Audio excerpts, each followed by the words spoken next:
bem-vindos ao Cueca News, seu jornal de formato podcast repetindo toda sexta-feira com as notícias mais importantes e curiosas da semana que passou, pra você seguir aí muito bem informado pra próxima semana. Ai, que delícia! E começando mais um Cueca News dessa semana, temos algumas notícias realmente muito curiosas. A semana começou com Jair Bolsonaro ajuizando uma notícia crime contra o ministro Alexandre de Moraes do STF. Na ação, o questionamento principal foi o presidente continuar no inquérito das fake news, mesmo depois de conclusões da não criminalidade de Jair pela Polícia Federal. No entanto, outro ministro do STF, o Dias Toffoli, rejeitou o pedido. Mas se Bolsonaro não conseguiu com a corte, ele partiu para a próxima. Na quarta-feira, o presidente protocolou um pedido de investigação parecido na Procuradoria-Geral da República, mas também já enfrenta resistência. O Procurador-Geral da República, Augusto Aras, disse não estar disposto a solicitar a abertura de um inquérito contra o ministro Moraes. Os motivos, segundo Aras, ele não tem a intenção de agravar ainda mais os atritos entre os poderes, no caso, o Executivo e o Judiciário. Portanto, a expectativa em Brasília é que não acate o pedido, contrariando assim os interesses de Jair. E o Google que pediu falência. O quê? Parece assustador, né? O Google acabar, nossa, o mundo acaba, mas não é nada disso. Ele pediu falência na Rússia. Depois de ter contas bancárias confiscadas pelo governo russo, a companhia decidiu entrar com um pedido de falência.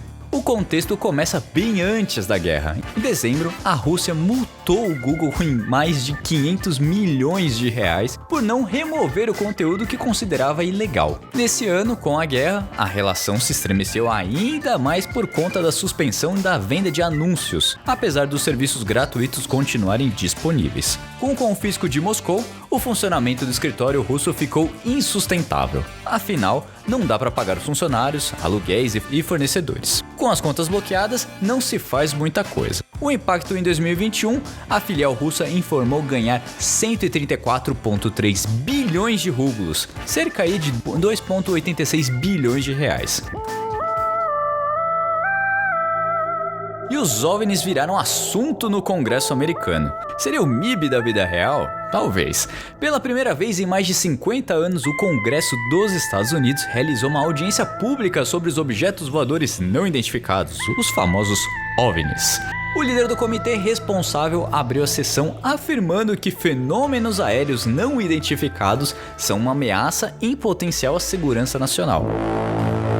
Mas calma, que não é igual aos filmes da Disney ou qualquer outro filme aí de destruição em massa que a gente vê por aí. Para os legisladores, a maior ameaça não é a possibilidade de vida extraterrestre, e sim um avanço tecnológico de um adversário diplomático como a Rússia ou até mesmo a China.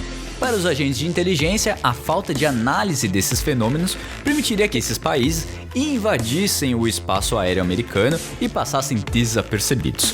Mas ainda é uma teoria. As investigações não encontraram evidências de que os fenômenos representariam nem vida extraterrestre, nem esse avanço tecnológico, apesar de reconhecerem que essa explicação é plausível.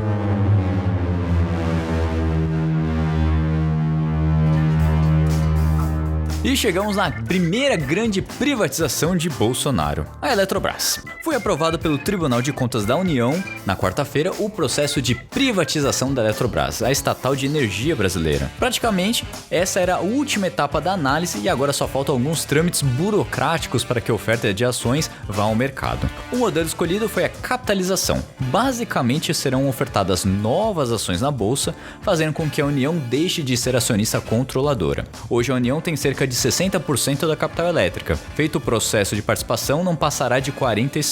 Não existe uma data oficial para a privatização até que ela aconteça, mas é claro que já há uma expectativa. A operação deve acontecer até no máximo agosto. Quanto essa operação deve movimentar? Acreditam-se que algo em torno de 67 bilhões de reais ao longo dos próximos anos, sendo 25,3 bilhões vão para o caixa do governo. Os impactos para o consumidor é esperado um alívio na conta de luz de até 3%. Porra! Tudo isso? Mas ele pode ser temporário, graças aos jabutis do texto que acabaram elevando o custo. E nessa semana, como eu havia falado no Cueca News da semana passada, teve até neve no Brasil. Pois é, em São José dos Ausentes, no Rio Grande do Sul, quem se ausentou nessa semana parece ter sido o sol. A sensação térmica de menos 20 graus na quarta-feira. A grande maioria dos brasileiros começou a enfrentar um frio inexplicável essa semana.